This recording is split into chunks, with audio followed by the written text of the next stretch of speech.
नमस्कार, हिमाचल समाचार में आपका स्वागत है। आज के मुख्य समाचार। मुख्यमंत्री ने आपदा में बेहतर कार्य करने पर विभाग व अधिकारी किए सम्मानित।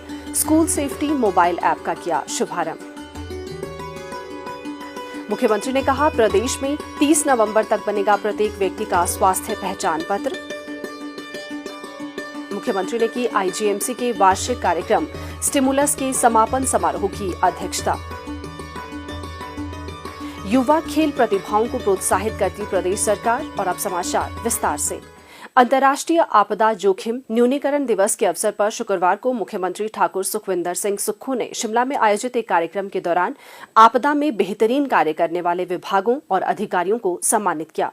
मुख्यमंत्री ने संकट की इस घड़ी में प्रदेशवासियों एवं विभिन्न संगठनों के प्रयासों की भी सराहना की।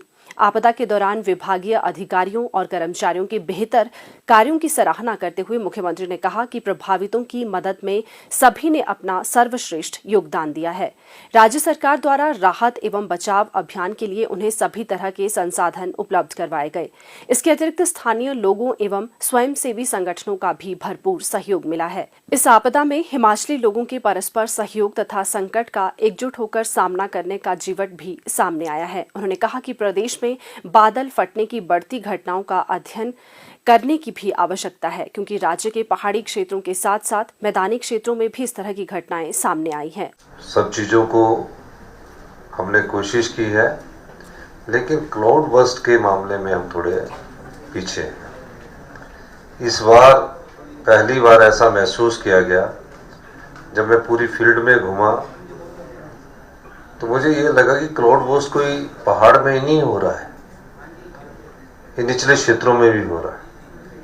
जब मैं हमीरपुर के बड़सर विधानसभा क्षेत्र चला गया तो मुझे एक बड़ी अजीब चीज लगी। बीच में से 100 मीटर की खाई बनी, इधर भी मिट्टी रही उधर भी नहीं मिट्टी रही, नीचे से मिट्टी खिसकी। इसको भी समझने की जरूरत है। और इतनी तेज बारिश में जो लैंडस्लाइड्स हुए और उसने हमें जितना नुकसान पहुंचाया, उस दृष्टि से हमें क्लाउड बर्स्ट की स्टडी करने की भी बहुत जरूरत है। जहाँ तक मेरा ज्ञान नहीं है, लेकिन साइंटिफिक तरीका मैंने नहीं अपनाया। जो मैंने सोचा, जब से हिमाचल प्रदेश में डैम बने हैं और डैम बनने के बाद जब वेपोरेशंस डैम से होती है तो गर्म हवाएं जब निकलती है, तो जो हिमालय की पहाड़ियों से ठंडी हवाएं निकल आती है, उस टकराव के बाद क्लाउड बर्स्ट की संभावना ज़्यादा बढ़ती है। और क्लाउड बर्स्ट ने हमें सबसे ज़्यादा इस आपदा में और तेज़ बारिश ने नुकसान पहुंचाया। और इसके लिए हमें ज़रूरी है कि इसकी एक विस्तृत स्टडी की जाए। और ये कोई स्टडी एक साल की नहीं होगी। इसकी स्टडी के लिए हमें एकदम एक टीम बनाकर उसका पूरा अध्ययन करना पड़ेगा कि बरसात के मौसम में जो क्लाउड बर्स्ट होते हैं उसका क्या कारण है। मुख्यमंत्री ने कहा कि प्रदेश में सुरक्षित भवन निर्माण के दृष्टिगत विभिन्न उपायों पर चर्चा के साथ ही इन्हें अमल में लाने के लिए कड़े कानून बनाने पर भी विचार किया जा रहा है। इस बार मानसून में भारी तबाही हुई है, लेकिन प्रशासन के सामूहिक प्रयासों से विभिन्न स्थानों में फंसे 75,000 लोगों को सुरक्षित निकाला गया और 48 घंटों में सभी आवश्यक सेवाएं अस्थायी रूप से बहाल की गई। राज्य सरकार द्वारा प्रभावित परिवारों के लिए 4500 करोड़ रुपए का विशेष राहत पैकेज घोषित किया गया है। बेघर हुए परिवारों को किराए के आवास के लिए ग्रामीण क्षेत्रों में 5,000 और शहरी क्षेत्रों में 10,000 रुपए प्रदान करने के साथ साथ निःशुल्क राशन भी दिया जा रहा है। आपदा में भूमिहीन हुए परिवारों को घर बनाने के लिए शहरी क्षेत्रों में 2 बिस्वा तथा ग्रामीण क्षेत्रों में 3 बिस्वा भूमि देने का प्रावधान किया गया है। मुख्यमंत्री ने कहा कि इस भीषण आपदा का दृढ़ता के साथ सामना करने के बाद अब राज्य सरकार हिमाचल को फिर से विकास की राह पर आगे ले जाने के लिए प्रतिबद्धता के साथ कार्य कर रही है। मुख्यमंत्री ने इस अवसर पर स्कूल सेफ्टी मोबाइल ऐप का शुभारंभ भी किया। इस ऐप के माध्यम से स्कूल आपदा प्रबंधन की योजना बना सकेंगे और उसी के अनुरूप मॉक ड्रिल का आयोजन कर सकेंगे, जिसकी निगरानी उच्च स्तर पर भी आसानी से की जा सकेगी। इस अवसर पर मुख्यमंत्री की उपस्थिति में केंद्रीय भवन अनुसंधान संस्थान रुड़की और हिमाचल प्रदेश विज्ञान प्रौद्योगिकी एवं पर्यावरण परिषद के मध्य एक समझौता ज्ञापन भी हस्ताक्षरित किया गया। मुख्यमंत्री ने इस अवसर पर भूकंप से भवनों की सुरक्षा तथा ग्रामीण हिमाचल में राजमिस्त्रियों की प्रशिक्षुता से संबंधित पुस्तक एवं मार्गदर्शिका का भी विमोचन किया। मुख्यमंत्री ठाकुर सुखविंदर सिंह सुक्खू ने शुक्रवार को इंदिरा गांधी राजकीय आयुर्विज्ञान महाविद्यालय एवं अस्पताल शिमला के वार्षिक कार्यक्रम स्टिमुलस के समापन कार्यक्रम की अध्यक्षता करते हुए कहा कि 30 नवंबर तक राज्य में प्रत्येक व्यक्ति का स्वास्थ्य पहचान पत्र तैयार कर लिया जाएगा, जिसमें मरीज की स्वास्थ्य संबंधी पूरी जानकारी होगी। राज्य सरकार स्वास्थ्य के क्षेत्र में बड़े बदलाव ला रही है। आईजीएमसी शिमला में आगामी 1 वर्ष में उच्च स्तरीय अत्याधुनिक स्वास्थ्य सुविधाएं उपलब्ध करवाई जाएंगी। लोगों को बेहतर स्वास्थ्य सुविधाएं प्रदान करने के लिए मेडिकल कॉलेज में डिपार्टमेंट ऑफ इमरजेंसी मेडिसिन स्थापित किया जा रहा है। सुपर स्पेशलिटी अस्पताल शमियाना और आईजीएमसी शिमला में रोबोटिक सर्जरी शुरू की जा रही है। उन्होंने कहा कि कैंसर जैसी गंभीर बीमारियों के उपचार के लिए प्रदेश सरकार पर्याप्त सुविधाएं उपलब्ध करवाने के लिए प्रतिबद्ध है।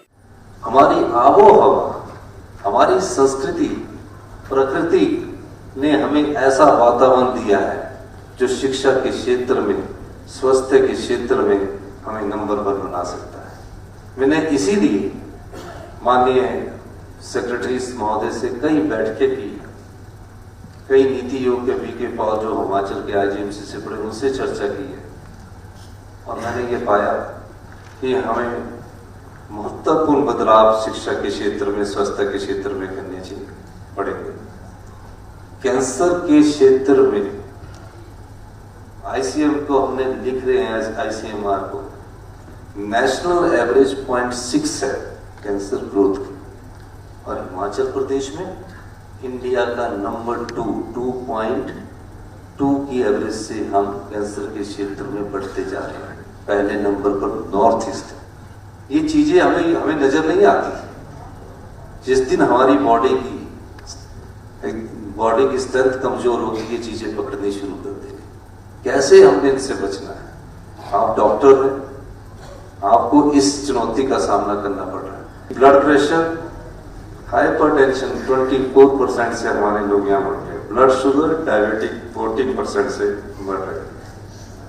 अब कैसे इस स्थिति से पार किया जाए? तो टेक्नोलॉजी ही बेस्ट वे है।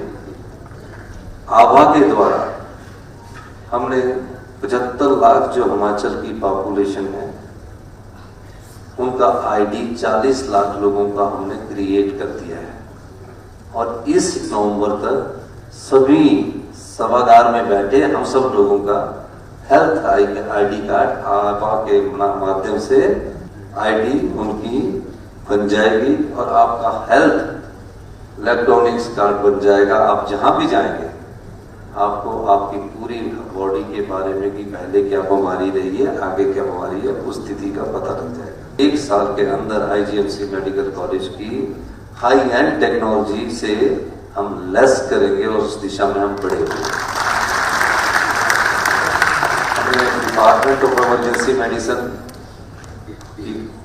बना दिया है, पोस्टेज सेंक्शन कर दी है, और जल्दी ही 30 दिन के भीतर आपका फर्नीचर आ जाएगा और एक अच्छा कैजुअलिटी आपका बहुत सुंदर बन जाएगा, ताकि पेशेंट आके यहाँ डबल बीमार ना हो। कैजुअलिटी में जब आता है तो एक बेड पर 2 दिखता है और चीख दिखता है तो और बीमार हो जाता है, और जो बेचारा बुढ़ापे वाला पेशेंट है वो तो आधा ऐसे ही हो जाता है। ये सच्चाई है। जब अच्छे साफ सुथरी जगह पर वो आएगा तो वैसे ही तबीयत उसकी खुश हो जाएगी, कुछ चीजें उसकी वैसे ही ठीक हो जाती है। शमियाना में हमने रोबोटिक सर्जरी की शुरुआत के लिए हमने कहा था, लेकिन मैंने फैसला किया है कि आईजीएमसी में भी रोबोटिक सर्जरी को शुरू किया। प्रत्येक विधानसभा क्षेत्र में एक एक आदर्श स्वास्थ्य संस्थान स्थापित किए जा रहे हैं, जहां विशेषज्ञ डॉक्टरों की तैनाती की जा रही है और आधुनिक उपकरण भी स्थापित किए जा रहे हैं। युवा चिकित्सकों को प्रोत्साहित करते हुए ठाकुर सुखविंदर सिंह सुक्खू ने कहा कि जीवन में हार से घबराने की आवश्यकता नहीं होती तथा सभी प्रशिक्षु लक्ष्य निर्धारित कर कड़ी मेहनत करें। उन्होंने कहा कि मेहनत के बिना जीवन में किसी भी मुकाम तक नहीं पहुंचा जा सकता। मुख्यमंत्री ने इस अवसर पर आईजीएमसी शिमला की SCA को 5 लाख रुपए देने की घोषणा की। मुख्यमंत्री ने मेधावी विद्यार्थियों को पुरस्कार भी वितरित किए। इस अवसर पर आईजीएमसी के डॉक्टरों, कर्मचारियों और विद्यार्थियों ने मुख्यमंत्री को आपदा राहत कोष में 6,11,000 रुपए का चेक भेंट किया। मुख्यमंत्री ने 15 से 17 मार्च 2024 तक मनाली में आयोजित होने वाली वार्षिक national conference of India public health association का पोस्टर भी जारी किया। प्रदेश सरकार हिमाचल की खेल प्रतिभाओं को प्रोत्साहित करने के लिए कृतसंकल्प है। सरकार ग्रामीण क्षेत्रों के युवा खिलाड़ियों की खेल प्रतिभाओं को निखारने के साथ साथ उन्हें उपयुक्त मंच उपलब्ध करवा रही है। इसी के फलस्वरूप हाल ही में चीन के हवांग झाहू में आयोजित एशियन खेलों में हिमाचल के खिलाड़ियों ने भी उत्कृष्ट प्रदर्शन किया है। सरकार द्वारा एशियन खेलों के पदक विजेता हिमाचली खिलाड़ियों को लगभग 1 करोड़ रुपए के नगद पुरस्कार प्रदान किए जाएंगे। एशियन खेलों में हिमाचल के 6 खिलाड़ी पदक विजेताओं में शामिल रहे, जबकि 7 अन्य खिलाड़ियों ने विभिन्न खेल प्रतिस्पर्धाओं में भाग लिया। कबड्डी महिला वर्ग में सिरमौर जिला की रितु नेगी, पुष्पा और कुमारी सुषमा, बिलासपुर की कुमारी निधि शर्मा, सोलन की कुमारी ज्योति तथा कबड्डी पुरुष वर्ग में ऊना जिला के विशाल भारद्वाज स्वर्ण पदक विजेता टीम के सदस्य रहे हैं। इन सभी 6 खिलाड़ियों को 15-15 लाख रुपए का नकद पुरस्कार प्रदान किया जाएगा। इसके अतिरिक्त बिलासपुर जिला की दीक्षा कुमारी, प्रियंका ठाकुर व शालिनी ठाकुर, सोलन जिला की निधि शर्मा, मिताली शर्मा, भावना एवं मेनका ने हैंडबॉल खेल स्पर्धा में देश का प्रतिनिधित्व किया। इन सभी 7 खिलाड़ियों को 1-1 लाख रुपए की प्रोत्साहन राशि प्रदान की जाएगी। इसके अतिरिक्त वर्ष 2022 में राष्ट्रमंडल खेलों में पदक जीतने वाले 3 खिलाड़ियों रेणुका ठाकुर, विकास ठाकुर तथा आशीष कुमार को पुरस्कार स्वरूप 63 लाख रुपए की राशि प्रदान की जाएगी। मुख्यमंत्री ठाकुर सुखविंदर सिंह सुक्खू की पहल पर प्रदेश सरकार द्वारा 17 अक्टूबर से 20 अक्टूबर 2023 तक मॉस्को में आयोजित होने वाली वर्ल्ड ग्रैपलिंग चैंपियनशिप 2023 के लिए सब जूनियर और जूनियर वर्ग में चयनित 10 खिलाड़ियों को आर्थिक सहायता भी प्रदान की जाएगी। हिमाचल समाचार